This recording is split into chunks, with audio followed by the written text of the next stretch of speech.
Welcome to Bethlehem Bible Talks. Sapaan firman Tuhan dari hamba-hamba Tuhan Gemi Bethlehem. Kiranya firman Tuhan hari ini dapat memberkati kita semua. Shalom jemaat yang terkasih dalam Tuhan Yesus Kristus.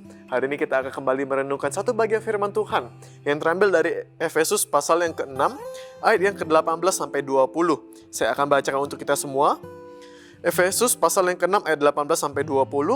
Dalam segala doa dan permohonan, berdoalah setiap waktu di dalam roh dan berjaga-jagalah di dalam doamu itu dengan permohonan yang tak putus-putusnya untuk segala orang kudus, juga untuk aku, supaya kepadaku, jika aku membuka mulutku, dikaruniakan perkataan yang benar, agar dengan keberanian aku memberitakan rahasia Injil yang kulayani sebagai utusan yang dipenjarakan. Berdoalah supaya dengan keberanian aku menyatakannya sebagaimana seharusnya aku berbicara. Jemaat yang terkasih dalam Tuhan Yesus Kristus, bagian ini merupakan satu kisah yang sangat menarik. Jika kita membaca di sepanjang Alkitab, di sepanjang Perjanjian Baru, tentu kita akan melihat Paulus sebagai seorang tokoh iman yang luar biasa. Kita terus diingatkan bagaimana Paulus dipenjara, dia menderita, dia mengalami banyak pergumulan. Tapi imannya tidak pernah sekali mengalami goncangan. Kita melihat bagaimana Paulus merupakan satu tokoh iman yang sangat luar biasa.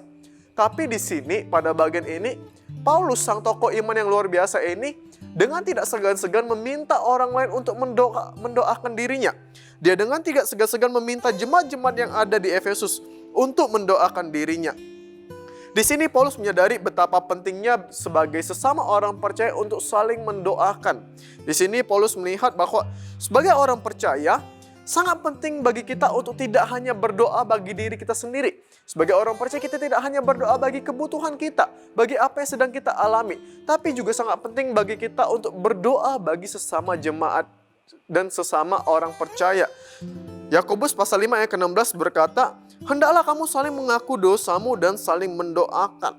Kenapa? Karena doa bukan hanya membangun hubungan kita dengan Tuhan, tapi doa juga membangun hubungan kita dengan sesama manusia. Di mana ketika kita saling mendoakan, kita dapat saling menolong, kita dapat saling menguatkan, dan kita dapat saling memberkati. Saya ingat ketika saya sedang berada dalam masalah, datang seorang teman yang mendoakan bagi saya, kemudian dia berkata, "Maaf, saya tidak bisa membantu banyak, hanya bisa berdoa." Nah, saudara, terkadang ketika kita berdoa bagi teman-teman kita, bagi saudara seiman, terkadang kita merasa bahwa apa yang kita lakukan itu tidak banyak.